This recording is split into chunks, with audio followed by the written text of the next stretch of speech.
Flogcast may occasionally contain explicit content that makes it not safe for work or for minors. It also doesn't provide an excuse to use the same words on Bay 13. Normal big footy rules still apply.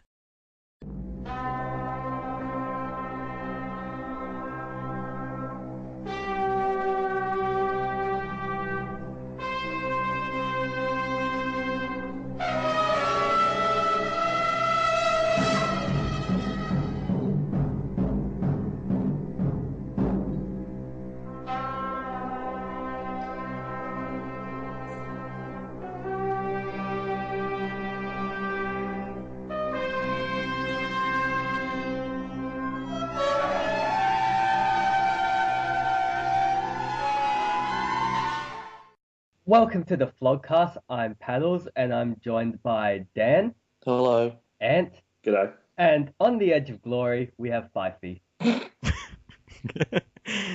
G'day. On the edge. You're living on the edge. Let's just say the KFC buckets are well and truly out. Anyway, we'll start with Sydney Hawthorn. big game. Hawks get over the line, but they have lost Buddy in the process because he doesn't know how to drop his shoulder properly. It's a total shame. Not only have the Hawks lost Buddy, but they've also dropped Cat Wrangler for a week. Yeah, what's the story behind that? Apparently he wasn't quite happy with Buddy's treatment. Thought Malcheski was having a little bit of a lie down and posted such. Right now he's seeing a bit of red. Naughty boy. I'm sure he'll be back. He's not the type to have a sook. We need you back, Wrangler. Come on. Yeah. As the game, I was in Canberra on the weekend. That was boring as batshit, so I didn't see the game. Any travel tips for Canberra? Yeah, don't go there. That's what I was hoping you'd say. But yeah, Sydney Hawthorn. Look, Hawks got up by about, I can't even remember what the margin was, but no tippet for the Swans, no Grimace Hanbury either, and no Buddy for the Hawks next week. Could be a bit of a different story at the MCG. Bit of a repeat of last year, perhaps. Yeah.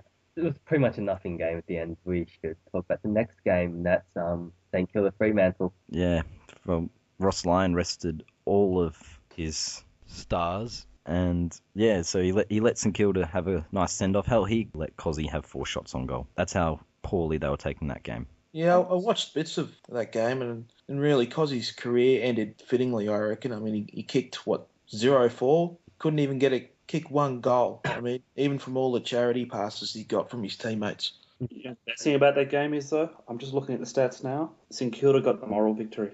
Oh, more free kicks? Less. Of course.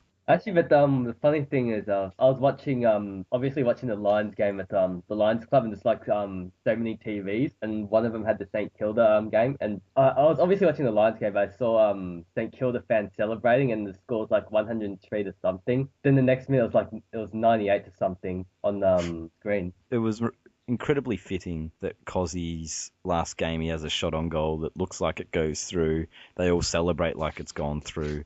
And the goal umpire says, no, it's on review. We're going to review it. It's hit the post. Just funny on so many levels. Cozzy's career, umpire interference, just everything. Actually, St Kilda umpire interference is just fitting. Especially one that hit the post going against St Kilda. I'm surprised they didn't burn the place down. Well, since you've gone there, Ant, we've got the latest news on St Kilda. Breaking news is that St Kilda, after a pretty poor off-season last season where they were hardly in the news at all, have decided to get back into the action very, very early. Literally the first day of the off-season. So what have they gone ahead and done? They've gone ahead and burnt a dwarf. No, surely not. You just cannot write this shit with St Kilda. It's just like, you think you've seen every bloody scandal going around, like, Michael Hurley beats a cab driver, or someone goes out drink driving, or Buddy abuses someone in a bar. But with St Kilda, it's knocking up schoolgirls and fucking weird bonding sessions. Who organises this shit at that club? But why would you get a dwarf in the first place? Ideas for Mad Monday. Let's get a dwarf. That baffles me. Like, why the hell did they get a dwarf? It's just kind of like... I can understand the fire part because St Kilda Football Club is full of flamers, but the dwarf? I mean, the rest of the clubs are just looking down on them, aren't they? I'm sure they've had a dwarf there in recent years, like, a player. Why do they need to hire one? I guess Milne said no to the antics they had planned. That'd be ironic. Yeah, we're really thinking little of them right now, aren't we? But yeah, Clinton Jones has taken responsibility, but I think it's a little convenient that this time it's a low-profile tagger. So in true St Kilda conspiracy style, I reckon he's covering for the real culprit. So we've narrowed it down to the top 5 real culprits. Number 5. Well, it's really fitting that St Kilda played Freo, and top 5 reason is Ross Lyon, because he wasn't following Saints footy. Number 4. Because he was trying to pour some flaming shots, and somehow he accidentally burnt the draw. No one's remotely surprised by that one. No. Number 3, Sam Gilbert thought he was an accidental baby. Number 2, Paddles. Nicky Dowd because the dwarf was better endowed. And number 1, Plugger thought he was the umpire. do we have any more on St Kilda? I'm waiting for the press conference. Give me a short story. I imagine a player's going to get cut down to size after this. Oh, you can just see those puns just getting posted right now. Oh, yeah. I reckon whatever player is guilty of it has a pretty short lifespan at that club. They will be legitimately in trouble. You can't do that. Oh, no. It's just, it's so baffling. It's like always St Kilda. It's like, there's scandals and then there's St Kilda scandals. Because when you read these things, you straight away think, oh, gee, I hope it's not my team. Then you go, oh, it's just St Kilda. It's like, why was I even worried? Yeah. By rights, it should have been St Kilda with the peptides too. Those arrogant fucks at Essendon. I'm glad it was there.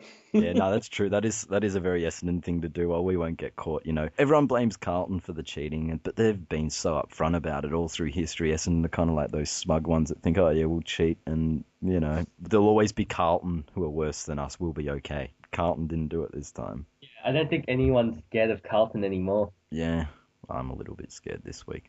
Yeah, that's the best. Carlton winning is the best thing for you guys. How come on? If North got in, everyone would be shit scared. They could choke their way to the last 5 minutes of the game. Someone posted, I can't remember where, but the irony in North Melbourne missing the finals because another team gave up a 6-goal lead is juicy. I actually posted on that Melbourne thread. I was just basically saying that since my team isn't going to be in it, I was hoping you guys got in it next minute. Fucking Next minute. Seriously, those scumbags, they had one easy task to do, and that was to keep Carlton out of the finals, and they couldn't do it. Oh, well. They're going to be cannon fodder, funny. so it doesn't matter. I mean, the Bulldogs beat Carlton. They're fucked. We beat Carlton once, reasonably confident, more confident than if we're playing North. Not as confident as if we're playing Brisbane, though, or West Coast or Adelaide. I actually thought out of all the opponents, if we hadn't made it, I thought Richmond would be in the best one, because the first finals is in 12 years. Yeah, but that also works against. Anyway, Geelong versus Brisbane. Well, didn't Geelong almost make Ross Lyon look like an idiot? That if they had lost that game to Brisbane, Ross resting all his players would have been denying them a home final. That result was heartbreaking because in the very, very last few seconds, Ryan Lester had a shot on goal and it was touched right on the line. We were 2 points down and we ended up losing by points. I laughed quite a bit when that happened. I was just like, that's typical. It does sum up our season, though, really. Yeah. Ross has the ultimate karma. He gets to play in Geelong next week. Yeah, isn't it fantastic? In a rematch of the infamous Purple Puffs game. But they sent him down to Geelong. That's punishment, I think, for Ross Lyon football. I mean, that's going to be a massacre down there. Yeah. One other thing, before we move on from that, at the end of the St Kilda Fremantle game, if anyone saw it, Ross Lyon went up and hugged some of the retiring players. Yeah, it's a little weird. It looked so awkward. So did he hug the St Kilda players? Or? Yeah, the St Kilda players. He went up and hugged a couple of them, and some even not the ones that weren't retiring. It just looked really awkward. At least they didn't burn him. Well, oh shit. Let's just say he defrosted their mood. But yeah, Geelong at Skilled. They were impressive. Brisbane did all right, but Geelong did just what they needed to and got over the line. Yeah, they were in pretty much cruise control for most of the game. 15 goals, 22. I mean, you look at the stats. Geelong outplayed them. They just didn't convert. Have we got anything else on Carlton Port Adelaide? I was watching that in the bar before the Richmond game, and that was pretty intense. Like, that was a good game of football, except for the result the result made me happy. I wanted to watch this game, but I gave it 10 seconds and just gave up with the jumper clash. Just was hurting my eyes. Yes, we should ask Paddles about that, the jumper expert. Did you happen to catch any footage from that game? only like 5 seconds of it because I was watching the lines and I left as soon as we lost. So. Fair enough. Yeah, no thoughts on it, considering you're our resident jumpers expert? Well, considering that Port Adelaide were wearing a jumper that was black and white, it would have made sense for Carlton not to wear a jumper that was white with navy blue on it. If they should have worn their clash jumper from last year, it would have avoided all clashes. It's not actually their clash jumper anymore. They don't actually have that in their uniform. Like, it's literally not a part of it. Actually, but a lot of teams in the Premier League, they'll have a home jumper and the away jumper that they wear in the event of a clash. Then they'll have a third jumper, which can be sometimes their away jumper from last season. I think Carlton have their third jumper. It had people's names on it. On the footy, jumpers was considered to be a sugar daddy jumper, and they Okay. have all those members' names on them. But There's a St Kilda joke in there somewhere. I think they actually had those. But yeah, nothing else on Port versus Carlton. North's chance of the finals. Basically, Port Adelaide has confirmed yet again that they're a bunch of bastards. They had one job to do, that was to keep Carlton out of the finals, and they couldn't fucking do it. Arseholes. Yeah. Yeah, they're such horrible people, keeping North out of the finals. Like, Well done, what Carlton. they did We to- deserve it much more than Carlton do. I mean, anyways. We'll beat them this week, don't worry. Richmond, Essendon. Look, the game was cruise control. It was a nothing game. I mean, the Tigers were in control, and they were never going to lose. Yeah, it was just kind of cruising through, and they played like they were kind of mentally shot. did you boo? No, a couple of times. I just didn't feel the need. One, there were more Essendon supporters there. They actually drowned it out to the start. Not enough Richmond supporters gave enough of a shit to boo Watson because it's already been sorted, I think. Did you stick around after the game, Fyfie? Well, obviously I waited to clap the players down the race, but it was, yes, there were some disgusting scenes at the end of that game, which, yes, I'm glad you bring that up, because for anyone who doesn't know, there was the Essendon supporters, it was flashed in the last 5 minutes, Actually, they started flashing it very early in the last quarter so that they didn't go home. But yeah, it was that there would be a special, can't remember what the exact word, special message from the Essendon players for their fans at the end of the game. So they all went down to the Punt Road end, which is where their cheer squad were for this game, and, clapping, did a lap of honour, Who was the last cheat to do a lap of honour? No, they didn't. They did. Oh. It was a half lap because they went different sides of the ground, but they came back around to the edge, clapping their fans and, soaking it all in after a 40-point loss. It was just shocking. There was some moron amongst their cheer squad waving a whatever it takes banner. The idiots never learn. Also, I'm pretty sure there was some attempted aggressive scarf wearing going on before the game too. You throw any chicken wings back in retaliation? No, I'd eaten them all. But yeah, it was quite disgusting. And then on the screen for that it said "We are Essendon." I'm just thinking, time to get the fuck out of here, because this is, it was unpleasant. It was kind of very, very Jamestown. I heard that there was some booing from the Essendon supporters to the players. Was that true? Yeah, there actually was. It was quite civil with the booing. None of the Richmond supporters didn't boo until I think it was Daniel Jackson or Jake King got booed, and then it did fire up for about 5 minutes there on Melksham and Watson. But yeah, disgusting bunch, aren't they? They sook about the booing, but there's two different sets of rules when it comes to Essendon supporters. Yeah, according to Essendon supporters, the AFL world revolves around Essendon. Yeah, well, some of the quotes in Jamestown of recently that they would form their own breakaway league and Collingwood would join them. What, a 2-team league? Or a couple of others as well, but Isn't that how they won half their premierships at the start? Pretty much. but it's funny the amount of we've had in the past 3 days. Koshy, Brian Cook, and apparently tonight Richard Collis as well on the couch all slam James Hird and Essendon, and Bomber Thompson as well. All of them basically slam the way Essendon been. So it's out there that no one's happy with them. Only at Essendon where you can give your players drugs and get a contract extension. Only at Essendon. Yeah, basically. Another game. Did anyone actually watch Adelaide West Coast? No, boring. Next. Nope. Nothing to say from that except that West Coast, I guess, tanked their way, and can't believe Wish is likely to get a new deal. On the Sunday, Sheedy's last game. Disappointing we don't have the Wrangler here to talk about. Kevin Sheedy's last game. He got another Guard of Honour 2 in 2 weeks when Oh, no. he shouldn't have gotten one last week according to Wrangler, so it's disappointing to see that he's been given 2. The best thing about that game was the percentage boost the Suns got, so we still got the number 4 draft pick. It's handy. Were you behind them before that? Yeah, it was a couple of percentage points, but they jumped well ahead, so it was good. Seriously, what's with supporters of minnow teams just wanting to tank with draft picks? Like, when That's how you tank without You tanking. broke the fit, Troy. You're calling us a minnow. I go for the Lions, but even when we can't make finals, I always want us to win no matter what. I prefer us winning and creating winning culture rather than tanking with draft picks. But the Bulldogs did win. Yes. But they just didn't win by as much as the Suns did. Yeah, it was just fortuitous. As high on the ladder as possible and get that winning feeling going. No, if I was them, I'd rather have 8 wins and a percentage of 85 than 8 wins and a percentage of 91. I'm just reading the ladder now.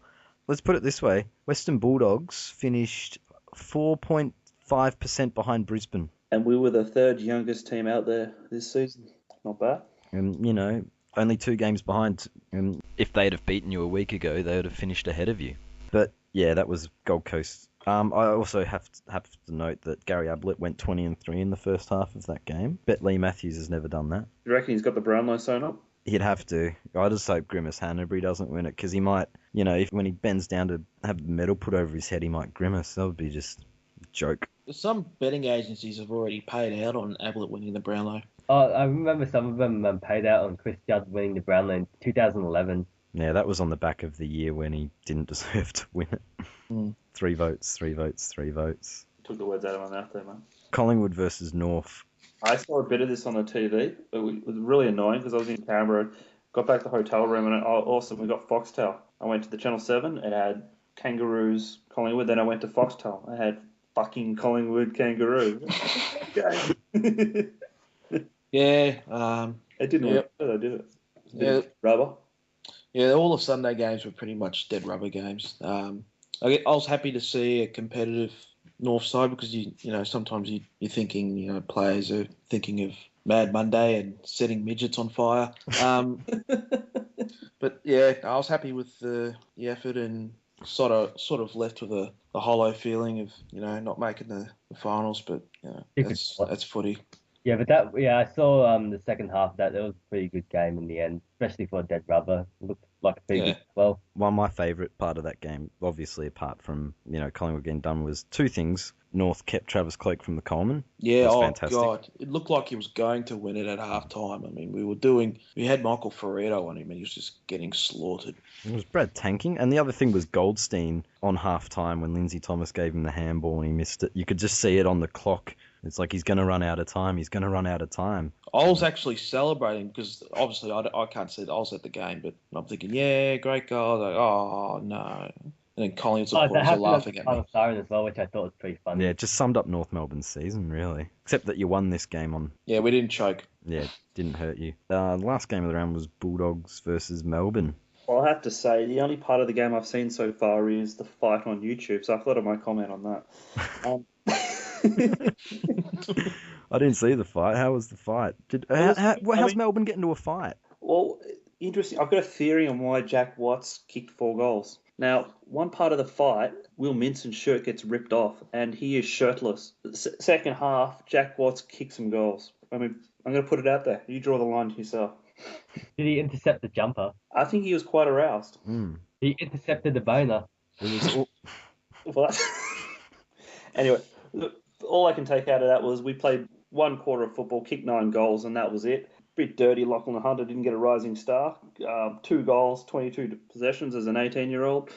Some Adelaide player got it. I mean, who watches Adelaide? They've given it forward to the Crows this year so that their supporters don't get too sulky about the fact that all their draft picks have disappeared. You got to be dirty for you with a Crow supporter.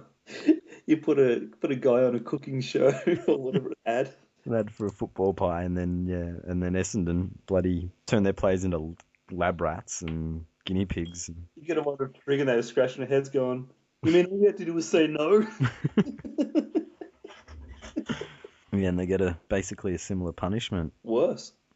But yeah, no, I didn't see much of that game except that Melbourne showed a bit of fight at certain points, but the Doggies got over the line. Doggies look impressive. They're just a couple of pieces away from moving up like a side probably should. 1 spot. Yeah, the Dogs were very impressive in the second half against us last week. They really did make us fight for the win in the end, so they've got some good sides in the future. And just on Melbourne, the rumours are circling that Paul Roos is 50-50, if not better, to coach. Oh, no. What is he thinking? Can you think of a worst thing ever? Imagine him talking about the players. You're going to have Jonesy, you're going to have Vinesy, you're going to have Wassy.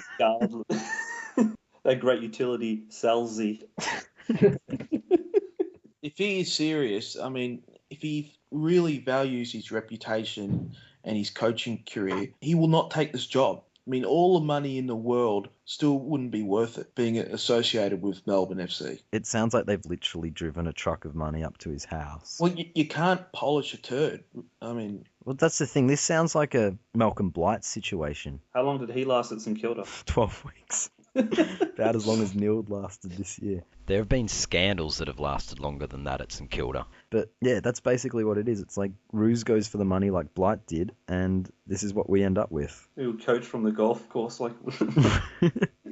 Bring in some assistant underneath to knife him. say he takes the gig and they don't achieve anything under his tenure for 4 or 5 years. I mean, what then? Yeah, you can't sack Paul Ruse. No. But like, they can't afford to pay him out if he's... I'm sure they can put their hand out to the AFL again. Yeah. Oh, that just shits me. I mean, as like the guy who follows Brisbane Bears like to say, we're a bit of a minnow club, and we put that money towards keeping afloat. They put their money towards paying Paul Ruse And paying out Neild. Yeah, that does my head in. How is that financial management? There is $2 million floating around, though, that, they should be able to get their hands on, or that Doggies and other clubs should be able to get their hands on, because Essendon sure as hell aren't using it. But yeah, the Ruse thing's laughable to say the least. We'll see how it goes, but it just seems very odd. Don't do it, Ruzy. Another thing, since we're on the money, last week we said $2 million could be spent on better grand final entertainment. It was announced today. What are our thoughts? Hunters and collectors, there you go. That's not a bad choice. Yeah. I mean, it's better than going with Meat Loaf or Australian Idol contestants or... Oh, Australian Idol contestants used to shit, mate. You know what really would have done well? We could have got Paddlepop singing the anthem. No, I think he's already going to do that on the grand final edition. This may not have made it into one. We made him agree. Paddles, you going to be singing on the grand final edition? Yeah, I agreed to it. There's such enthusiasm too. I want to see KFC boy singing the best of Lady Gaga. That'd be fantastic. And they could celebrate by having people, dancers around with buckets of KFC throwing chicken to the crowd. Well, that can be part of a pitch to him, Fyfie, when you try and get him on, is that he can sing a number on the show. We're just going to become a singing show. But yeah, no, I thought it was reasonably well spent. It could have been spent worse. It could have been... Look, obviously the budget wasn't huge because it's not like they paid him to reform. They're reforming for Bruce Springsteen as well next year. I don't think fans are overly fussed, how much they spend or who they get, as long as they just get a reasonable act. Yeah. Do we have anything to say about the rep game idea next year? I personally want State of Origin back, but only on one condition, and that's if my state getting a team. Queensland, we deserve a team. No, we don't let minnow states compete in State of Origin. But legitimately, it is ridiculous that they promote a potential representative game, but it sounds like it's going to be like the NBA All-Stars game where they just pick arbitrary teams. I can't get excited by that. Well, they'll all have injuries anyway, won't they? Yeah, you'd think so. That's the thing. I'll be watching, hoping that any of my players that are participating just don't get injured. Because once it's done and the season starts, no one's going to be thinking about that game or any of the other practice games. No, yeah. Who won the NAB Cup this year anyway? I can't even remember. I didn't care about it. Oh, wait, you should. It was Brisbane. I said I did. We did, but I didn't care about it. Oh, paddles. But yeah, this week on the Bay, look, thread of the week and flog of the week. Personally, sometimes there's just things on Big Footy that transcend the board that you're happy to be on, and I think that happened this week. Yeah, that Starburns fell off the Limbo Club. What? That Starburns fell off the Limbo Club. What? I think Paddles has lost it, but I think I know where you're going there, Fyfie. I'll have to say... That so caught me off guard. Getting Renee Tonga to Australia from Canada. Yeah. Hang on, is that thread legit? That is dead set legit. Yeah. Because there's a thread on my board, the North board, about that, reaching out to posters to vote, and I sort of didn't take it seriously, so I did a Photoshop with a thing of tongs in my vote. Yeah, it's a bit silly. If you want to check it out, go and have a look. But I'm telling you, that saved my Saturday. I was in a fucking art gallery. in Canberra. Yes. So I'm in the most boring city in Australia, and I'm in a fucking art gallery. What were you doing in an art gallery? The missus was wanting to see some artists from the UK. I don't know why I was there. Anyway, I'm in an art gallery, and I'm thinking, this is so boring. And I pull out my phone. I get on Big Footy, and it saved my morning because I'm reading that thread, giggling my ass off. I'm getting these artsy-fartsy types giving me filthy looks, and it's making me laugh even harder. So, Because you're not there Actually, appreciating about- the arts. no, I mean, what was the guy's name? Turner Tate or something? Something. He likes landscapes. If you happen to have a Mr. Bean moment where you took down one of the paintings and just started doing your own sort of Well, artist impression. You know, that came to mind as well. I had the Mr. Bean thing in my head. Don't think it would have gone down well. But that thread is awesome. It is indeed, and I think it's only fitting that our flog of the week is Nat146, who happened to be the vote rigger herself, found her way to big footy. Well, someone actually pointed out this Nova Scotia, the unemployment rate is double digits, so I think their whole family must live off scamming the internet. Family of Susas. Oh, No wonder why they want a horse. oh, that's horrible. Poor Suze. Should be listening to this. Susie, I had no part in this. If we look at Bay proper, I'm really enjoying Mothra's bottom 50. Yeah, it's a good thread. Well, whilst we're on that, the Flogcast is going to name its own Spud All-Australian team, so we'll get any suggestions possible for next week that we want to chuck in there. Anyone who wants to list some in the Flogcast thread before we do it, obviously. Is this Spud players or Spud posters? Spud players. So this is where you nominate your Bootsmas and your Cozzies. And Jack Watts would be captain, wouldn't he? yeah, it'd have to be. The votes for Jack Watts aren't counted. Oh, But yeah, we may as well put that out there. Mothra's thread, yeah, has been pretty good. Also, Westy Bogan's still tearing it up with the blonde coach from Toorak. finally had a reader that is awesome thread. Very good read. As I said, I just got to disagree with the Warner-esque cry for likes. Yeah, it is a bit narcissistic, isn't it? Yeah, very James Hird. I wonder if he lives in the basement.